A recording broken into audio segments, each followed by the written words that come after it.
మీ business ఏదైనా మీ ఊర్లో promotion చేయాలంటే అది సుమన్ టీవీతోనే సాధ్యం. ఇప్పుడే సంప్రదించండి.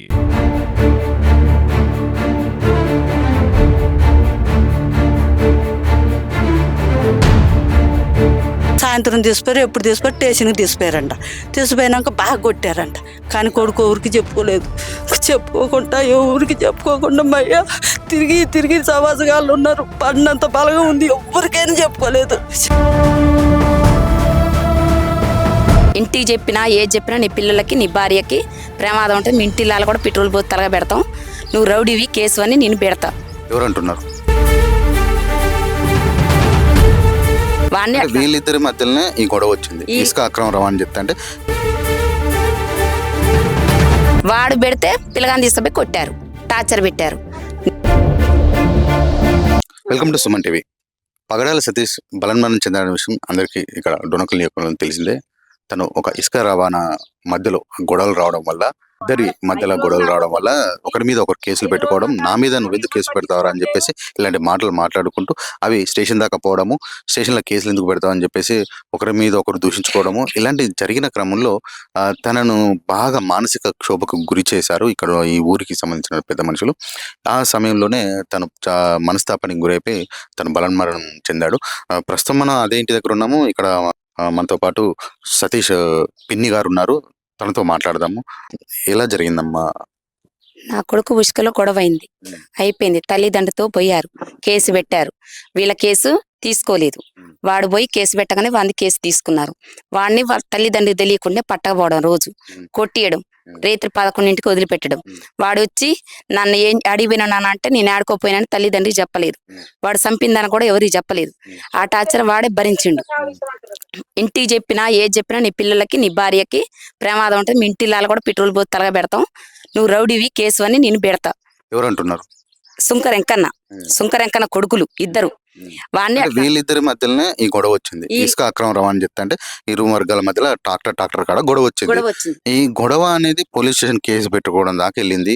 పోలీసు పెట్టుకున్న తర్వాత ఈయన పెట్టాడు, మరి సతీష్ వెళ్ళేసి కేసు పెట్టాడు. మరి సతీష్ కేసు పెట్టినాక సుంకర వెంకన్న ఎందుకు తీసుకెళ్లలేదు? మీ అబ్బాయిని ఎందుకు? అది వాడు పెడితే తీసుకెళ్లలేదు. వాడు పెడితే పిల్లగాని తీసుకుపోయి కొట్టారు, టార్చర్ పెట్టారు. నేను బతకటం వేస్ట్. వీడు రోజు నన్ను కొట్టిస్తుండు.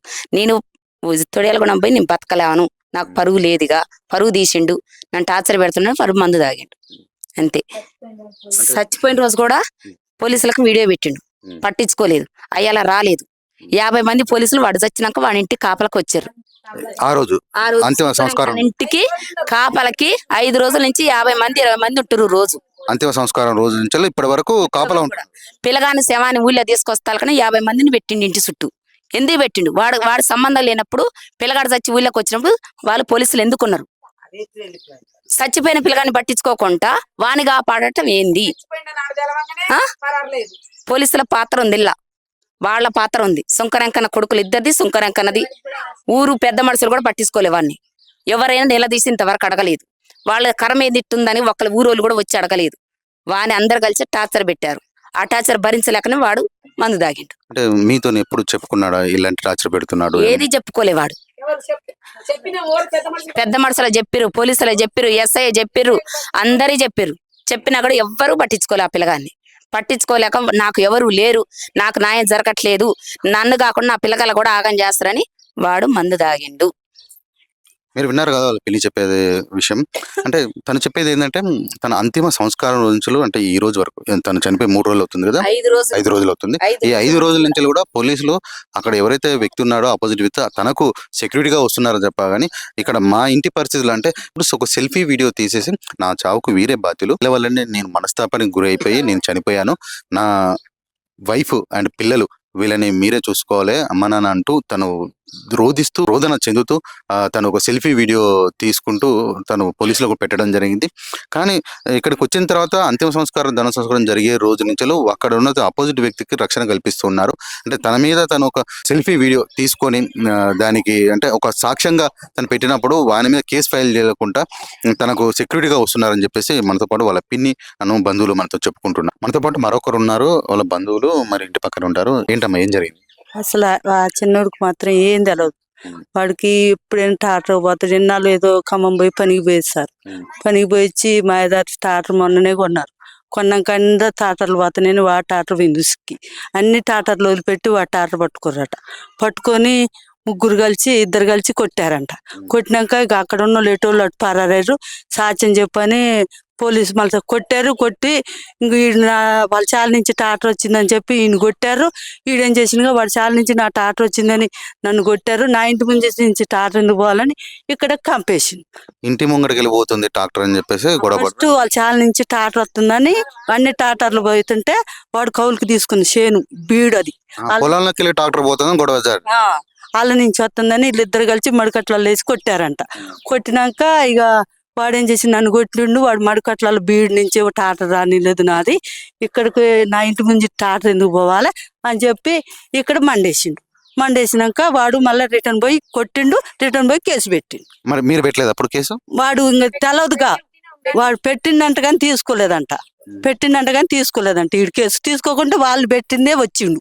మళ్ళీ ఈడికి వచ్చి ఆ మండ వాళ్ళతోనే ఎస్ఐతోని మళ్ళీ మండ తీపిచ్చి మళ్ళీ తెత్తవా తీవారని వాడు అంపటి తలిగారు. తలికి వాడు తట్టుకోలేక అటు బజార్లో అమ్మట పోయిండంట. పోయినాక ఆడుండు మళ్ళీ సాధించుకొని వచ్చింది దాకుండి ఆ మండ తీపిచ్చి మళ్ళీ అవన్నీ ఆ నైట్ తీసిపోయారు. మళ్ళీ సాయంత్రం తీసిపోయారు. ఎప్పుడు తీసిపోయారు స్టేషన్కి తీసిపోయారంట. తీసిపోయినాక బాగా కొట్టారంట. కానీ కొడుకు ఊరికి చెప్పుకోకుండా ఎవరికి చెప్పుకోకుండా మయ్య తిరిగి సవాసగాళ్ళు ఉన్నారు. పడినంత బలంగా ఉంది, ఎవరికైనా చెప్పుకోకుండా ఇంక వాడు అట్టనే ఉండి తర్వాత డోర్నకల్ పోయిండు. మళ్ళా ఫోన్ ఒకటి కాడ కూర్చొని ఫోన్ మాట్లాడుతుంటే ఏందన్నా ఇట్లా ఫోన్ వస్తుంది ఏందన్నా నీకంటే ఎస్ఐ ఫోన్ చేస్తాండ్రా నేను పోవాలరా, మళ్ళా చేస్తాడు మళ్ళీ పోవాలరా, నన్ను అసలు అసలు నెత్తలేదురా, నన్ను ఎట్టు కూడా ఏం రమ్మంటాడు, నేను పోవాలరా అని పోయిండంట డోర్నకల్. అంటే పోలీస్ స్టేషన్ నుంచి ఫోన్లు వచ్చేటి రమ్మని ఆ ఫోన్కి నేను పోవాలరా అసలు గడియకు పోనేనంట.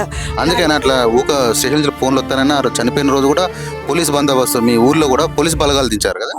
అయితే ఇక పోయిండు ఎస్ఐ ఫోన్ చేస్తే పోవాలిగా, మరి తప్పు చేసినోడు కాదుగా, పోయినాక ఏం చేసిందంట అల్ల గుర్తుపెట్టి ఇట్ట వెనక్కిరగదీసి ఇట్ట పెట్టి ఏం కొట్టుడంట. కొట్టితే కిటికీల నుంచి చూసి అని ఎగురుతాడంట. ఇంక కొడతారుగా, వాడికి ఎవడు అండలేదుగా, వాడు ఎవరికి చెప్పుకోలేగా. ఇంకా ఆయాలు వచ్చినాక మళ్ళీ జెండా మందరం అయితే మళ్ళీ వచ్చినాక అది కూడా అమ్మ చెప్పుకోలే, ఇంట్లో ఊరికి చెప్పలే, వాడు పెన్సు చెప్పుకోట తలంత బలగా ఉంది, ఊరికి చెప్పుకోకుండా కొడుకు మళ్ళీ పోయినాక ఇంకా వచ్చి వాడికి చికాకు అవుతుంది. మళ్ళీ ఫోన్లు వస్తాయి. ఆ నైట్ ఫోన్లు వచ్చింది. రేత్రి వచ్చిందంట, ఒక ముద్ద తినలేదో పిల్లలతో కూడా మాట్లాడలేదంట. వాడు భయం పడదు కడుపులో. ఆ కేసు ఈ కేసు రౌడీకి ఇష్టం మీరు పెడతాం, నిన్ను జీవితాంతకాలం చెంటజల నుంచి చల్లదీయం అని పోలీసులు అన్నారంట వాడితో. అంటే వాళ్ళ కొడుకు భయం పడి డోర్నకల్లో మందు కొనుక్కుండు. ఆడంతా తాగిండు, అక్కడే తాగిండంట సారు.